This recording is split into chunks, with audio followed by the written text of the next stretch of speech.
Hello, everybody. Good afternoon. Good afternoon. Welcome to A Queen's Roundtable Show. Let me just turn my device off. I am Jacqueline Kabay Harrison, your host, and I have a awesome guest here in the studio, and she's going to be sharing with you, and I can't wait to get started. So get ready, brace yourselves, grab your tea, your coffee, notepad, pen, and just get ready. So you have joined us for A Queen's Roundtable Show, which happens now every Sunday of the month at 3 p.m. Eastern Standard Time. Right here. Join us. We give an opportunity to be able to spotlight to spotlight different entrepreneurs that are basically moving and shaking and making it happen.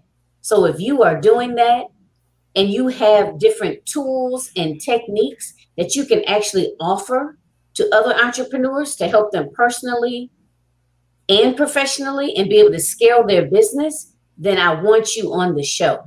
So without further ado, I'm going to let my special guest introduce herself.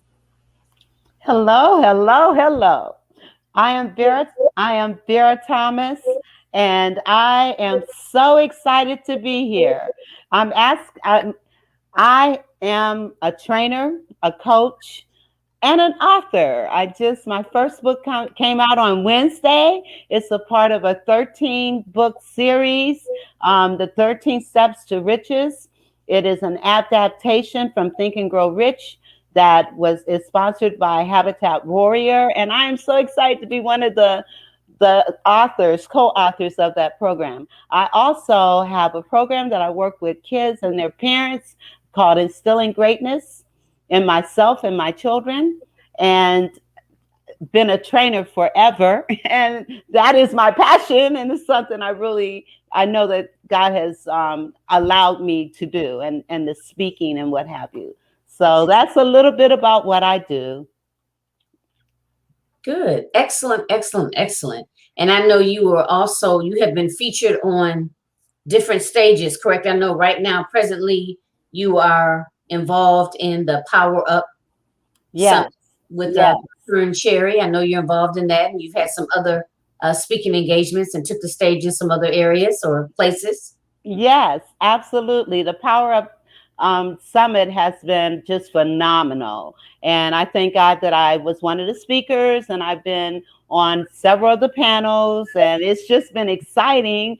And I'm a part of the gala in that Kern asked me, and I feel so honored. Kern asked me to write a poem for the gala. So I just feel blessed. God is good. And sometimes things don't happen when we want them to happen. But it's all in God's time. And I just thank God. I also have a podcast, The Vera Thomas Show, and I know you're going to be one of my guests, and I'm excited about that as well.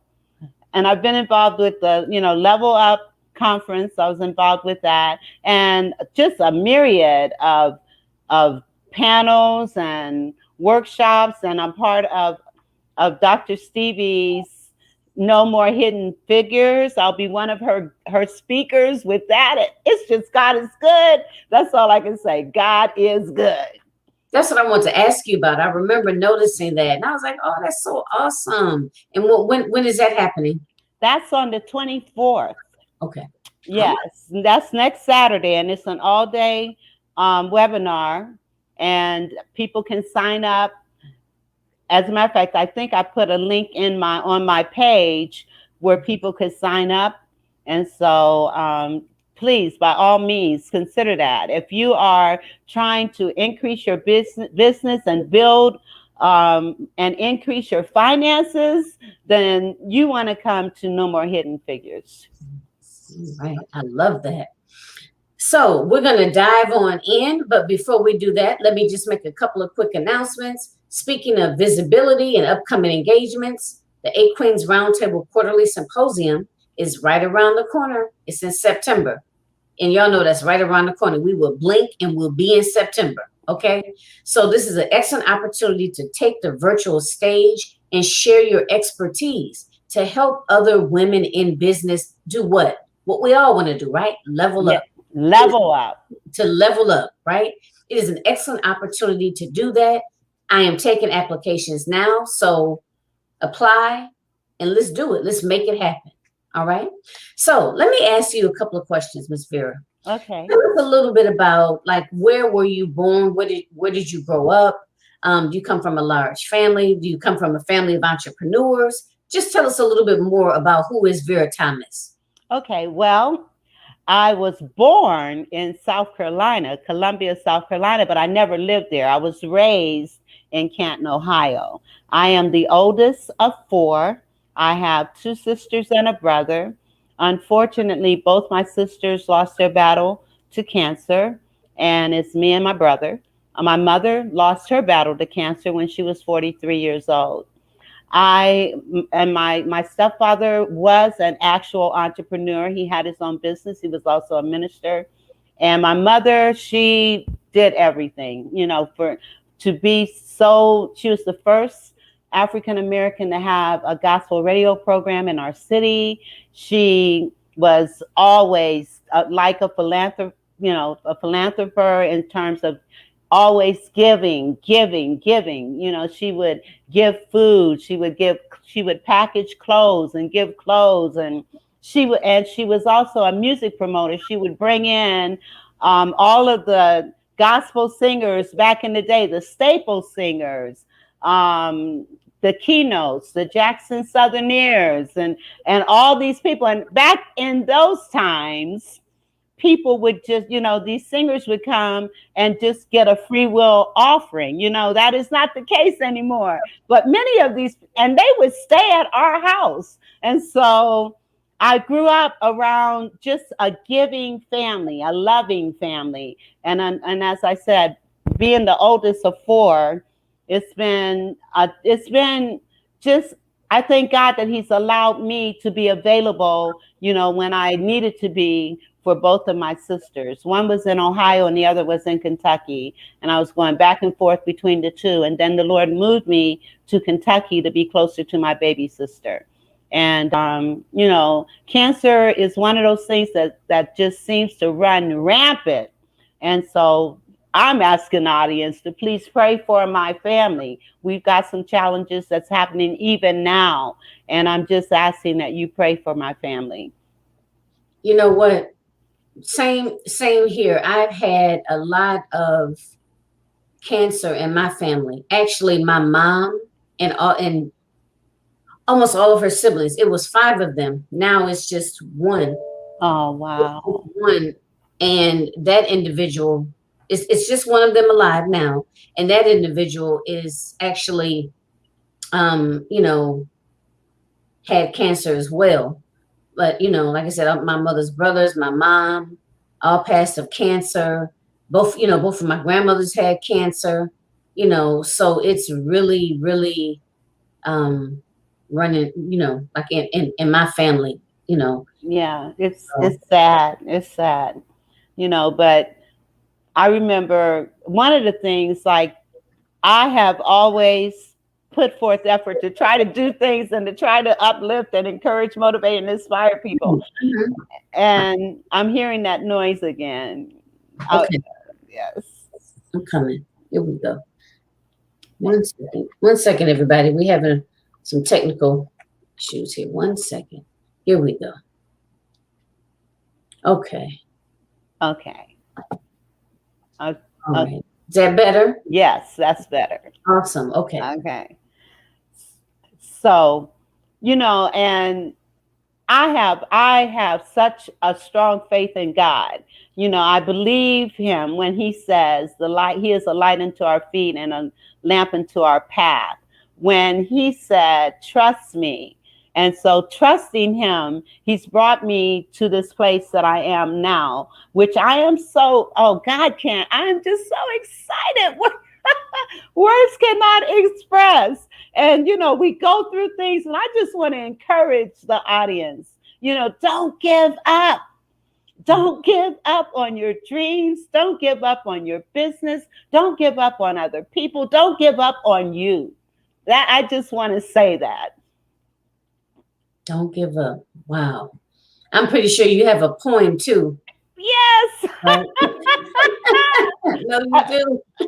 As a matter of fact, in the book, 13 Steps to Riches, the very first chapter is on desire. And so I started my chapter with this: hold fast to your dreams. Even if at times it seems it may not come true, living your dream will depend on you. The roads that we take, the paths that we choose, are necessary to live our dreams through. There may be detours, winding roads, and wrong turns, all in which are lessons to be learned. As your journey unfolds, you'll realize your goals. What a beautiful story soon to be told. So hold fast to your dreams. And in order for your dreams to become a reality, you got to take action. Things will happen. Persist and you will gain. Pursue your goals day by day. Your life will not be the same. Dream dreams without hesitation. Visualize them. See them every day. Feel the excitement, exaltation while you're on your way. And that's how my chapter starts in this book. Wow, that is awesome, awesome, awesome. Thank you. I love it. I love it. It's always a pleasure, just being in the same space with you. I know we've been on a couple of shows together. I know it was for Level Up, and I think we did one together for Power Up as well. And it's just I love you to pieces, and I love the energy, positive energy that you bring. Thank you. Thank you. I love you too, Jacqueline. Thank you. We got a love fest going on here. So tell us, okay, how did all this come about? How did everything start? In terms of your business. Well, I think, first of all, in looking at our purpose and why we were born, and we can't share what we don't know, and we can't teach what we we can't teach what we don't know, and we can't give what we don't have. And so many of us have gone through so many different changes in our lives. And what brought me to the type of business that I have in terms of coaching and training has been my own life. I grew up with no confidence, no self-esteem. I was bullied and ridiculed and made fun of and told things like, you're stupid, you're dumb, you're fat, you're ugly, you're nothing, you'll never be anything. And can you imagine, hearing these things as a child? And so one of the things, working with kids, I had an after school program, which was a part of my business, where I provided training programs for kids. This was before the pandemic. And from 2004 until 2012, I was a after school provider. And my flagship program was called Visions, Poetry and My Vision, where kids would have the ability to write out express how they felt through poetry, songs, rap, short stories, whatever was laid upon their hearts to write about these topics. And then I taught them presentation skills, and they did vision boards. And as a result of working with these children and seeing how so many of them were just broken in terms of, I had a 10-year-old, can you imagine? A 10-year-old little boy said to me, I don't like how I look in the mirror. That broke my heart. And then having kids talk about their anger issues and all this kind of stuff. And it's like, okay, I need to work with the kids and their parents and kind of look at, how are we uplifting our kids? How are we giving them what it is that they need? And so that's how I started. And the training has always been very much a part of what I do. And I've worked with companies, organizations, schools, and churches doing all kinds of training. So that's been my business primarily. And the coaching, I've gotten certified in various coaching methodologies, and that's a part of what I do as well. Okay. So hearing you say, being told that you were, you weren't going to amount to much. Maybe you were ugly, you were fat, and things, all of those horrible things. Would you mind sharing with us, like, was that from like family members, or was it from like kids at school? It was a combination of Okay. kids and adults. Okay. Okay. Okay. And, I grew up, I always felt like the black sheep of my family. I always felt that I was treated a little different and I didn't understand that. And when I Okay. was 10 years old, my mother shared with me that my father was not my dad. And and so then I began to kind of understand. And when I graduated from high school, I actually went to look for my biological dad. When I got to the city where my mother's family was, we go there and they kept promising me, "Oh, we're going to take you to the town where your dad is from. We're going to take you." And before they did, they introduced me to one of their friends. We went on a date. And as a result of that date, he raped me, and I ended up coming back home before I could meet my dad. Then 5 years later, my mother died. And so I went back to the town where my dad was from and found that he died the year I was looking for him the first time. So I never met him. And so it's through all of these trials. I mean, because I am hesitant to share names and things like that, because many of them are gone on, and I just, I don't want to, but it was adults as well as kids that made me feel the way that I felt. And my mother was my saving grace. My mother would always say, "Vera, make them out of a lie, make them out of a lie." And so that's what I have attempted to do throughout my life. I was out of my siblings, I was the first to get a degree, and neither one of my sisters were able to do that, but they were phenomenal in their own right. God gave all of us gifts and talents, and I loved them, and I was there for them, supported and encouraged them. And I thank God I was able to do that. And I just hate that they were not given the same opportunity of life as God has given me. And I have a niece who also was phenomenal. And at 38, she passed from cancer. But God allowed her to really, He propelled her to make a difference in so many lives in such a short time. And I remember, I want to kind of share this. I remember when I was in Kentucky, and I was like, "Lord, why isn't this stuff happening for me? Why is it taking so long?" And the Lord speaks to us in different ways. Some people get visions and dreams. For me, He speaks directly through His word. Or I hear people talk about a still small voice. I hear a loud, loud voice. I remember I was sitting in my living room, and it's like, "Lord, when is this going to happen? When is it going to happen?" And I heard this voice, and this is exactly what it said and how it said it. "Well, Sarah was 90 when the promise was fulfilled." And I'm like, "Okay."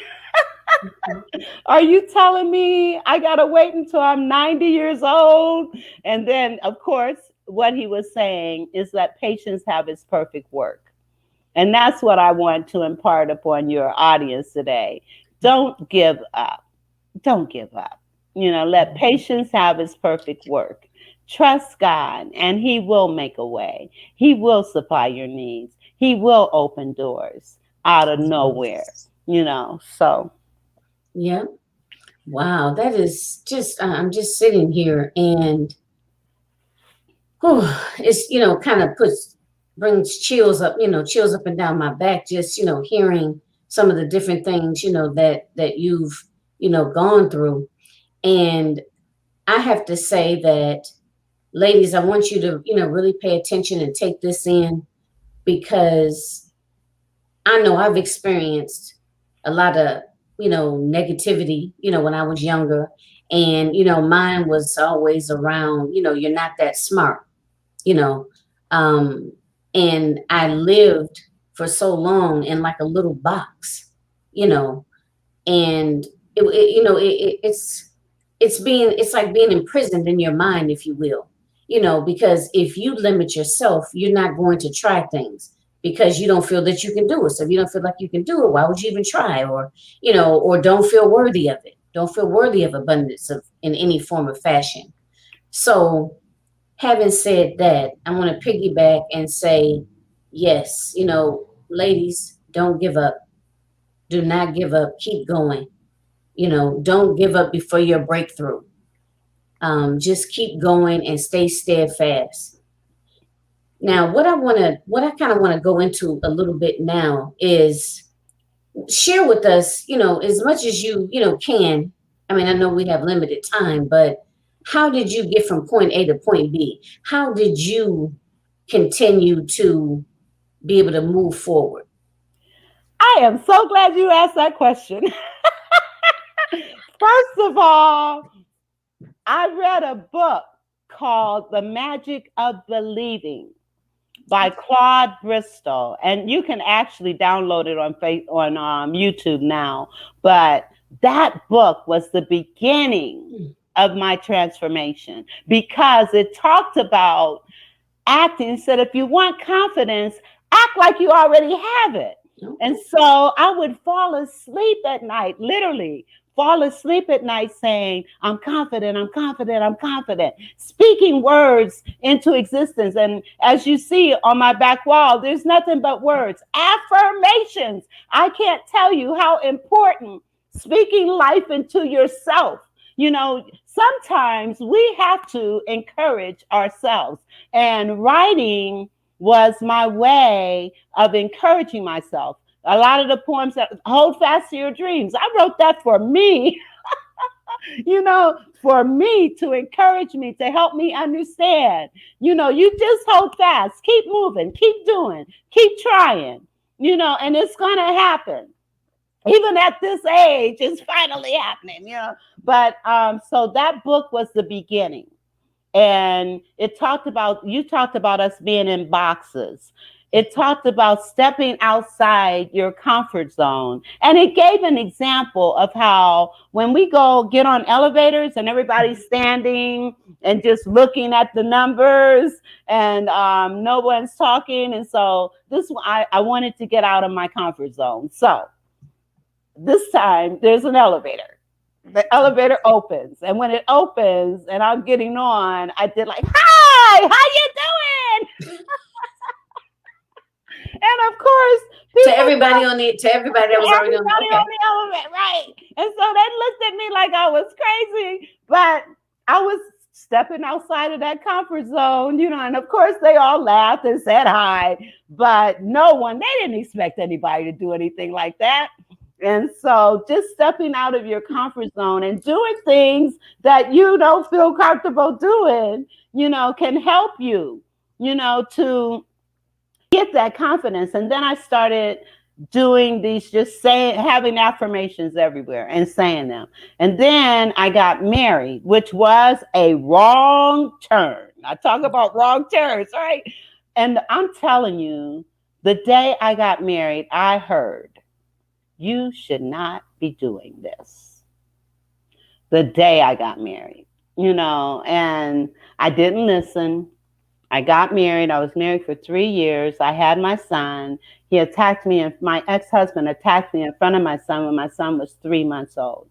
And at that point, it's like, I'm not raising a child like this. But all that confidence and all that self-assurance that it took me years to build, I lost it within those 3 years and had to start all over again, building my confidence. But this time I was not only building it for myself, but I had to build it for my child. And I remember I had a sign on my bathroom mirror that said, I am talented, intelligent, and creative. I had my son say that from the time he was a toddler all the way up through middle school. in middle school, this is how powerful words are. In middle school, he sang, I Believe I Could Fly at a school assembly. There was not a dry eye in the place. Afterwards, parents and teachers came up to me, and you know what they said to me? They said, Miss Thomas, your son, he's so talented, he's so intelligent, he's so creative. Okay. What we say is what we get. And speaking that into him, other people saw it.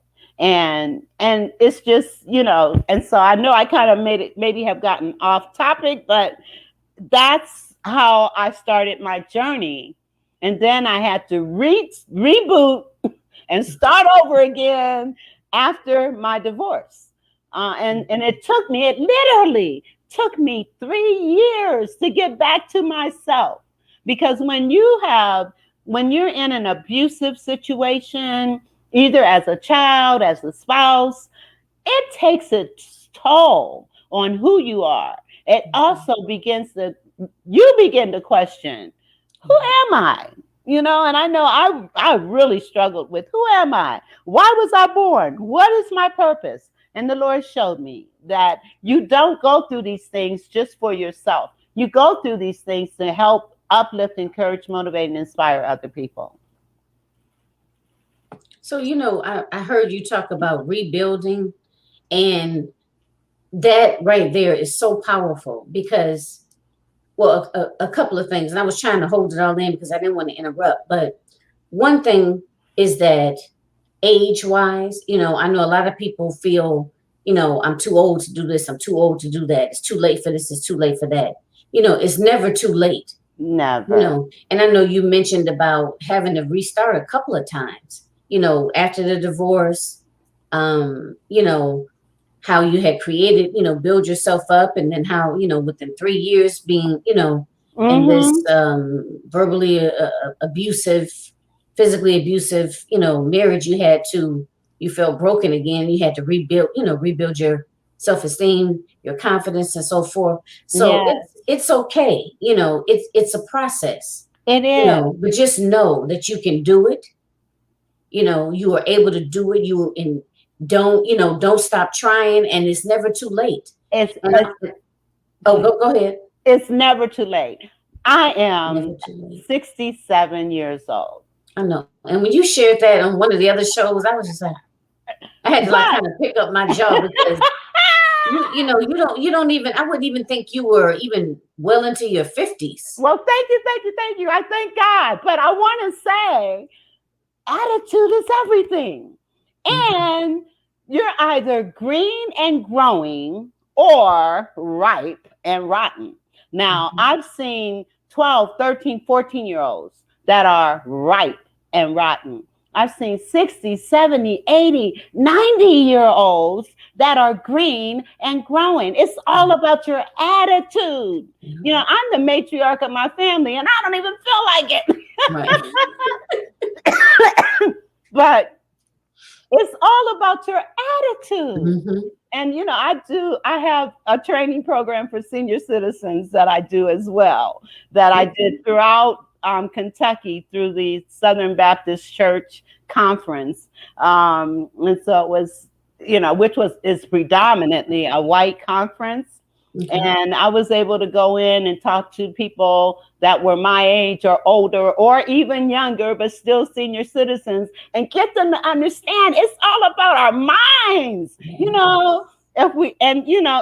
I'm sorry, I have to pick up this tissue. In fact, there's a poem in the original book, Think and Grow Rich, that I committed to memory that I would like to share. And hopefully it will help. It says, if you think you're beaten, you are. If you think you dare not, you don't. If you like to win, but you think you can't, it's almost certain you won't. If you think you'll lose, you've lost. For out in this world, we find success begins with a fellow's will. It's all in your state of mind. If you think you're outclassed, you are. You got to think how to rise. You got to be sure of yourself before you can ever win a prize. Life battles don't always go to the stronger or faster man, but sooner or later, the one who wins is the one who thinks he can. And I think about the little engine that could, I think I can, I think I can, I think I can. Yeah, because, it starts in here. It is. You know what I mean? And if you don't think you can, then you're not going to go anywhere. And it doesn't matter if you get a lot of positive encouragement from others. Right. You know what I mean? It really depends on what you think about yourself and your abilities. Absolutely. Right? Absolutely. And, to the extent that we have one finger pointing at somebody else, we got three pointing back at us, which means that we have to focus on our own health, our own mental state, our own thoughts. Because people can tell you all day long, oh, you got it going on, you're this, you're that, and all of that. But if you don't believe it, then it's for naught. So speak life into yourself. As a matter of fact, I'm working on my website. I thought it was together, but on my website, I am giving away a book that I compiled of prayers and affirmations, and they're for healing of the mind, body, and soul. I was a part of a prayer retreat at the church I belong to in Kentucky. And we did this prayer retreat, and I compiled that book for those that came. There are prayers for healing. There's prayers for, and even if you don't believe as we believe, I believe in the Lord Jesus Christ. But even if you don't believe like we believe, there are still things in that book that will help you uplift yourself and encourage yourself. And so if you were to go to instillinggreatness.com, you can get that book. Also, that poem that I shared, Hold Fast to Your Dreams. All right, that's also on there. And I did an audio version of that as well that they can pick up. Excellent. Awesome. I hope you got that. She's going to share it again.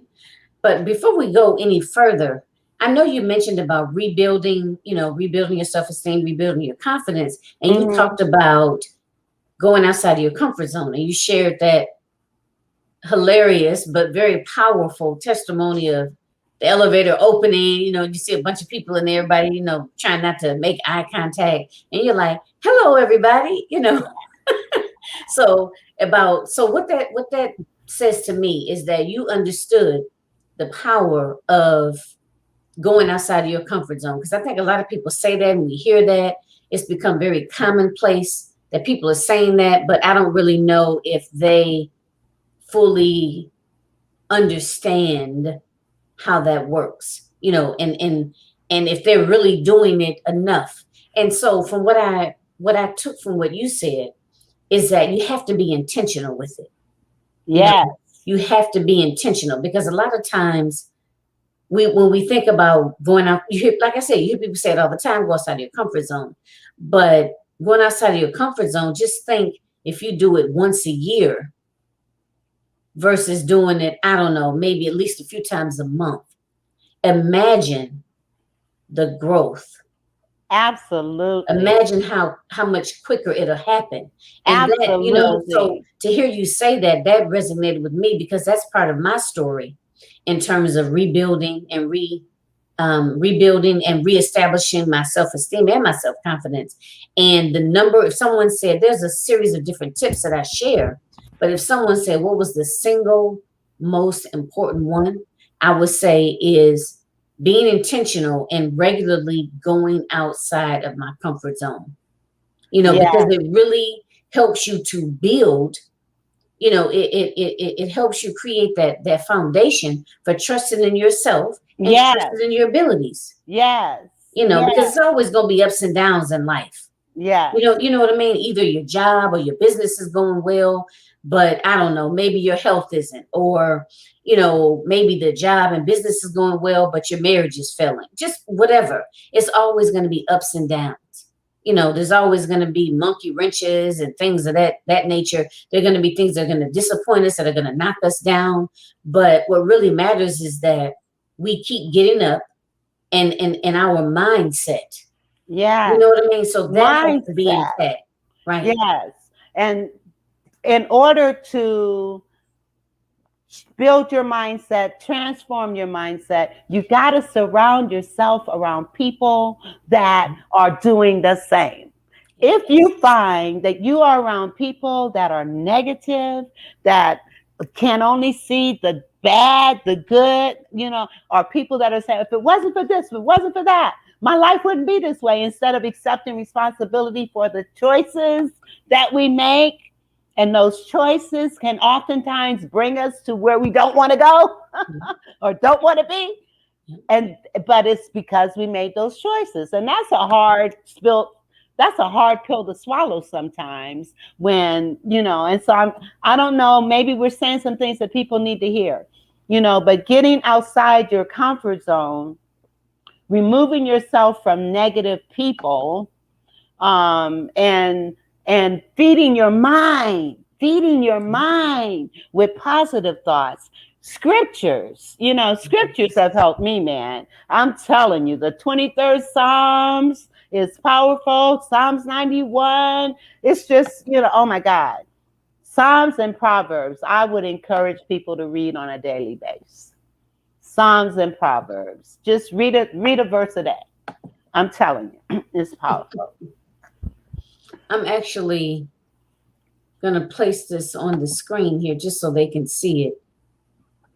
Okay. Yes. Is it correct? That is I correct. copied and pasted what you put in. Okay. Yeah, that's right. Okay, I should have said www, but that's okay. If they go to that, they'll be able to, the very first page. Now, it may be slow pulling up, but go to that page and get those gifts that I have for you. And I pray that they will encourage and uplift and inspire you. Okay. And what I suggest, out of all those affirmations that you're going to see there, choose one and focus on it for 30 days. I promise you're going to see that change. Focus on one for 30 days. I remember when I went to my sister's and in Kentucky, and there was just so much, even with her sickness, there was a lot going on and a lot of toxicity. And when you have cancer and when you're sick, that's the last thing you need, is that kind of environment. And so there was a affirmation that I had her put on her door, in her bathroom, in her bedroom, everywhere her eyes would go. And that affirmation was, what I am looking for is in me. The past has no power over me. Negative thoughts have no power over me. Today is a new day and a new beginning. And I choose to make it so. And I had her saying that over and over and over again. That's so powerful. And I like how I like that suggestion about, even if you just take one and just focus on it continuously, because everybody's starting from a different place. Yes. You know what I mean?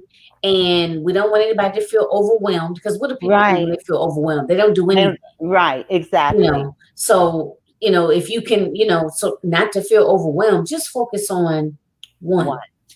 Just one. For 30 days, just one. Yeah. Even if it's just, like I said, I focused on, I am confident, I am confident, I am confident, and just kept saying it. And whichever one you focus on,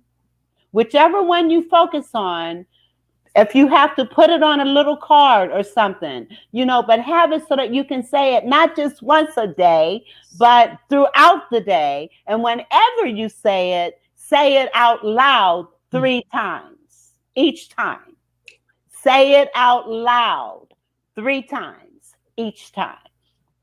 Morning, I was eating these things, morning, lunch, and dinner, because I wanted this confidence so bad. So it's so powerful, because you know what? It's the power of the word. Yeah. The power of the word. And it sounds so simple, but a lot of times we just take it for granted.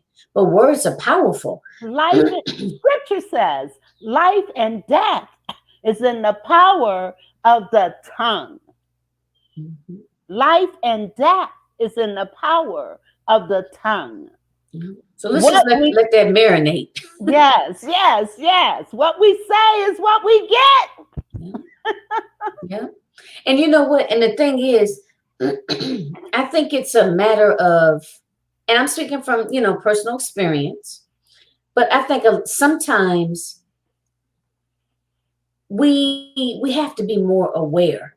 You know what I mean? Because there's a series of thoughts running through our head throughout the course of a day. And you have to bring yourself to that awareness of what it is. Because, let's just say, maybe you can, say something powerful a couple of times a day, or, write your affirmations on the refrigerator and, read them maybe once in the morning and once at night.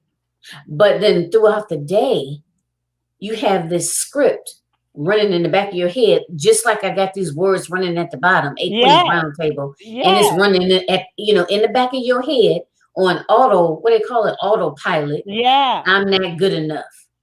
I don't deserve abundance. Right. I'm not smart. You know what I mean? So I think another key component to that, and just keeping it real, because I want everybody to be able to walk away with something that you can take, even if it's just one thing, to be able to take and begin to implement it.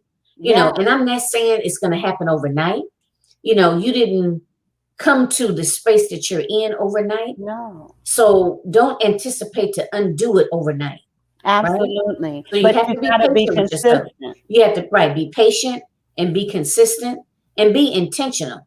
Because I'm just sitting here thinking, like, even right now while we're doing this show, like, I may have certain thoughts, some of them negative, some of them positive, some of them just basic, like, okay, well, I'm hungry right now. I want to eat. What am I going to eat?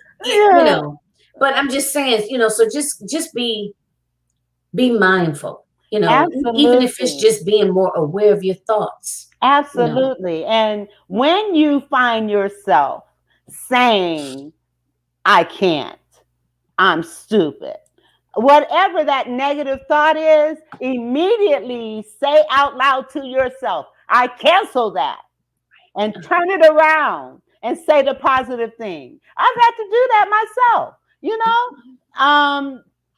I may be thinking some thoughts that I know better, and I'll just say out loud, I cancel that. And then I say what I should be saying. Instead of saying, I can't do this, I will say, I can do all things through Christ, which strengthens me. I can. And so, rely on whatever, rely on your faith. What are some things in your faith that is uplifting and stimulating? Speak on those things. I remember this one day, I was in my house. I was in Ohio at the time. And for some reason, this down spirit was on me. And I just really was just feeling down. And it was during the time that song, Don't Worry, Be Happy. Mm-hmm. And so I'm in my apartment by myself and I'm feeling this way. And I just started saying, don't worry, be happy. Don't worry, be happy. Don't worry, be happy. And I kept saying it over and over and over again out loud. And all of a sudden, I started laughing because it's like, this is crazy. Here you are saying this out loud. Nobody's hearing you. And it changed how I was feeling.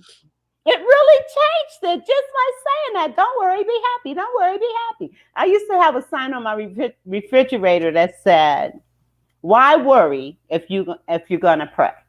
Why pray if you're going to worry? And so I think another reason why I may not necessarily look my age is because he said, cast your cares upon him. He said, come, my yoke is easy and my burdens are light. I trust that. And I remember both of my sisters, before either of them, I don't even know if they had been diagnosed yet, but we were on a 3-way telephone conversation. And almost simultaneously, they both said, why can't we be more like Vera? She doesn't worry about anything. And my answer to that was, well, first of all, we grew up with faith. Okay. We grew up learning the word.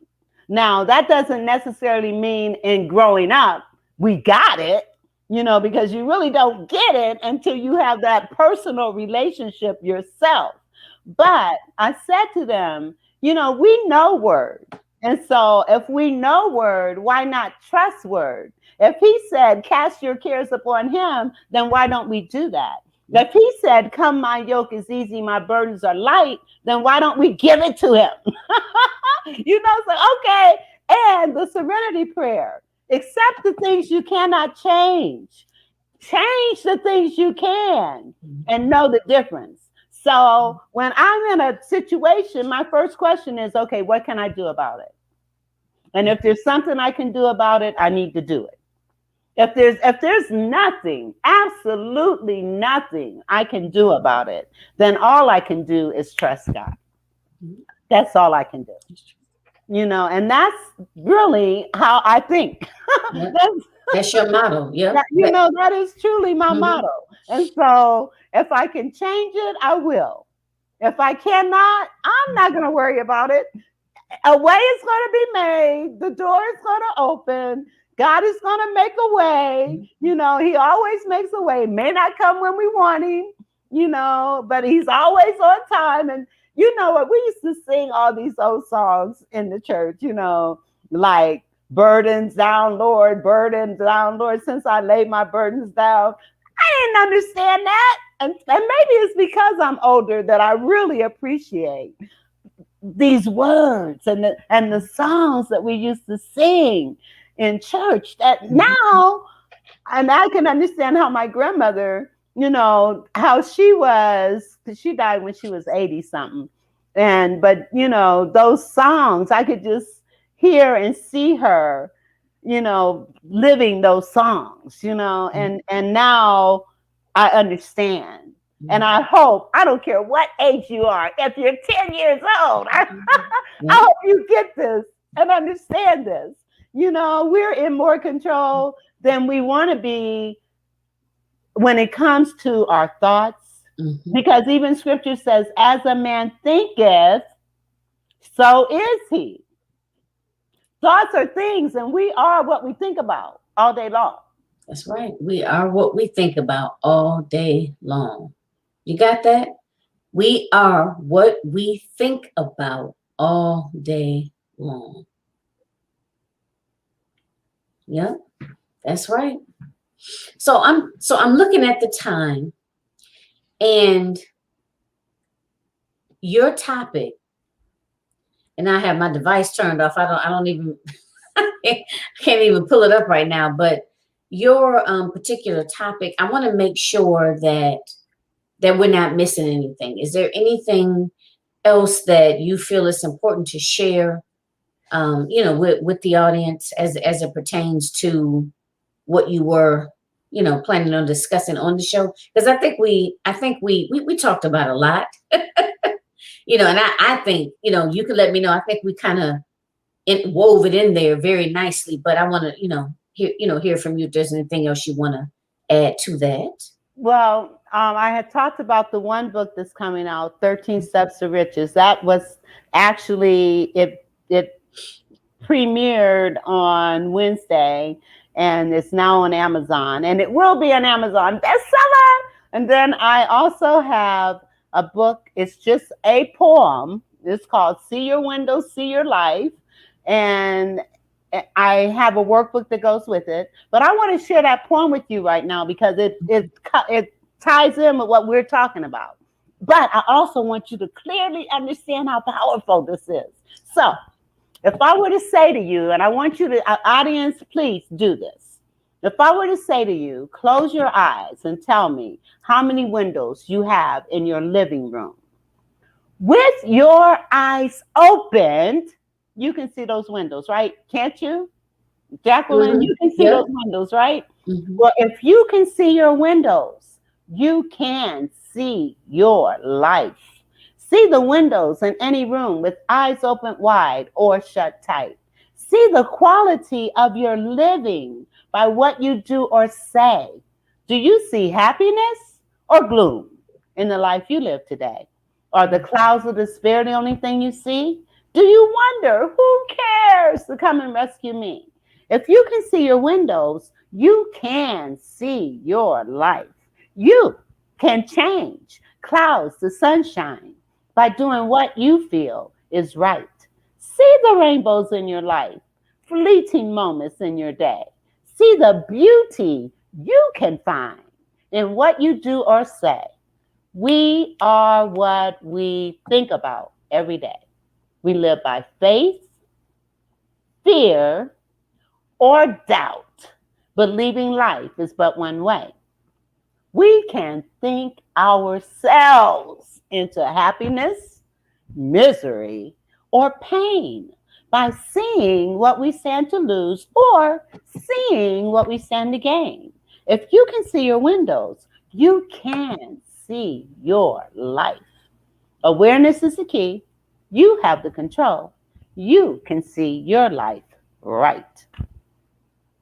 So share that again. You said we lead our lives We based on, you said fear, happiness, misery, happy, wait a minute. Fear, faith, or doubt.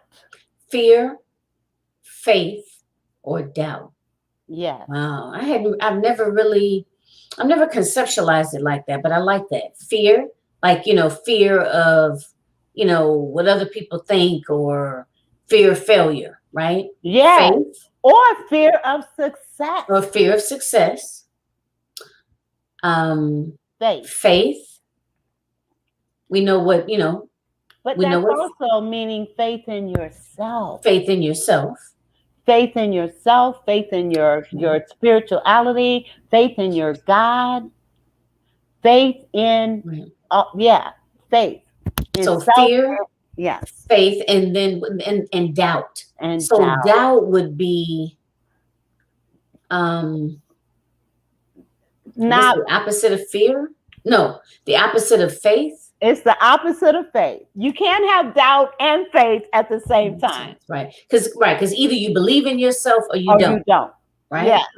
Yes. Okay. So so I'm thinking of like a spectrum. Yes.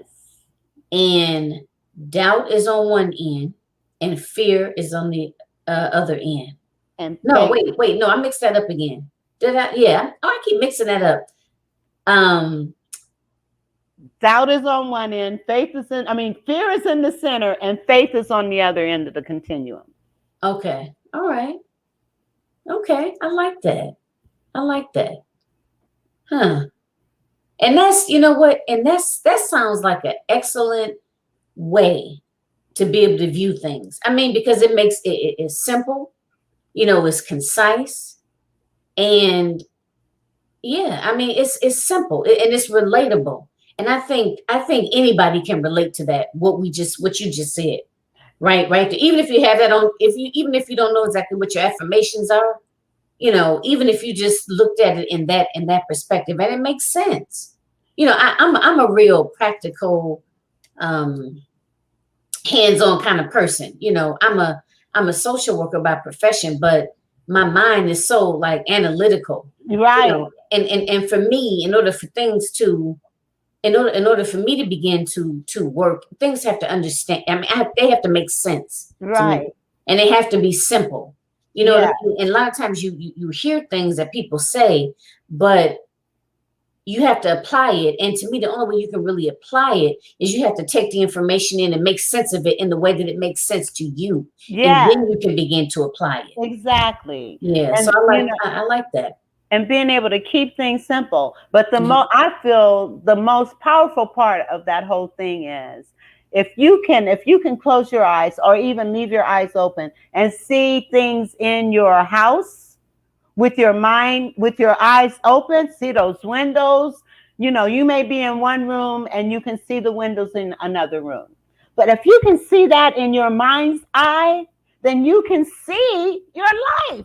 Visualize, see what it is. I remember long before I got on any stage, I saw myself doing that.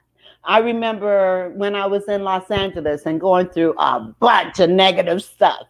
I did a vision board, and I took 2 poster boards and put them together, put everything I thought I would want on this board. One of the things that I put on that board was I put a round stage, and I put myself standing on that stage. Mm-hmm. The first time I recognized that that was happening, there was a march on Washington for the homeless in 1989. I know I'm dating myself. But anyway, I helped coordinate that march in the area I was in Ohio.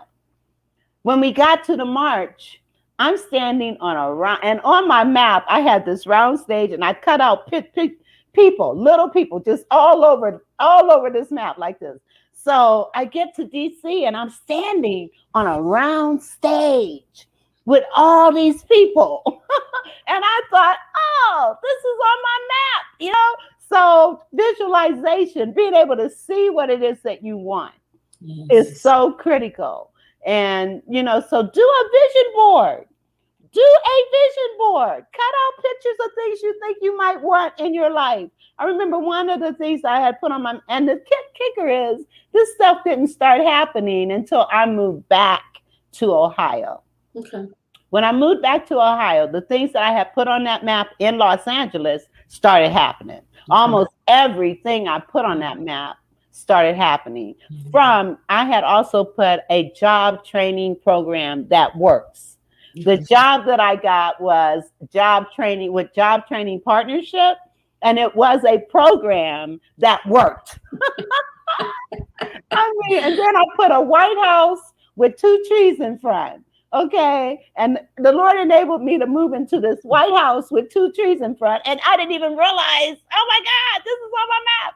Now, of course, the housing bubble happened. I lost the house, but something's coming back. Something's coming back. You know, You can lose and gain it back, even at my age.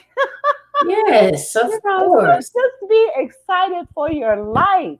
Yes. Don't let everything get you down.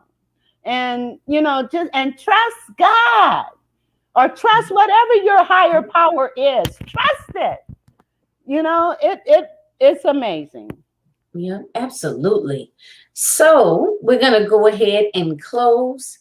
Thank you so much for being on the show. Again, this is A Queen's Roundtable Show, which happens every Sunday of the month now. We move from every second and fourth Sunday to every Sunday at 3 p.m. Eastern Standard Time. Yes.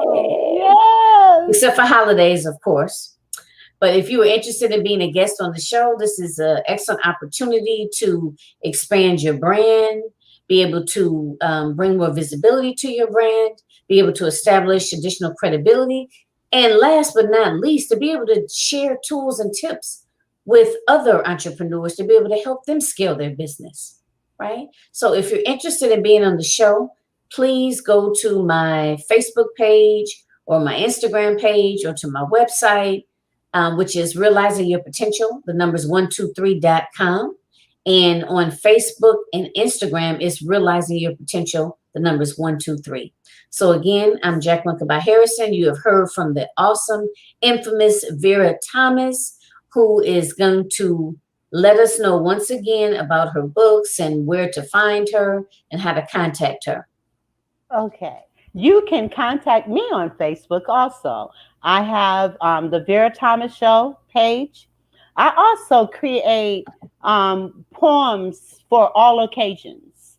And it's on my Visions and Treasures 1117 page on Facebook, Visions and Treasures 1117. I'm also on Instagram, and that's vera.thomas.779. I know I need to change that, but that's vera.thomas.779, which is also my Facebook page as well. I am on Clubhouse, and that's Vera T 1117, I believe. But anyway, you can go on Clubhouse and find me. Clubhouse is also on Clubhouse. There is so much you can learn. There is so much. There's a mindset group where all they're talking about is mindset and how to change your mindset. And there's so many people on there that need to hear this stuff. And so feed your mind with positive stuff. Feed your mind with positive stuff.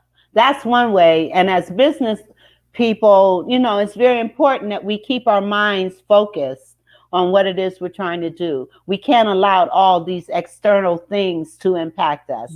But anyway, God bless you. And I hope to be in touch. And I know I'm going to see you on my show soon here. Yes, you will. Yet. Okay. Yes, awesome. you will. Thank you for having me. You're welcome. Well, thank you for being such an awesome guest. And thank you for dropping all that knowledge and the gems and so on and so forth. So much appreciated. So, ladies, enjoy the rest of your afternoon. Again, join us for 8 Queens Roundtable Show with yours truly, Jacqueline Kabah Harrison. And I have an awesome guest on every week. So please join us every Sunday at 3 p.m. and enjoy the rest of your afternoon. And I'll talk to you all again soon. Good afternoon, ladies. Bye-bye. Until next time.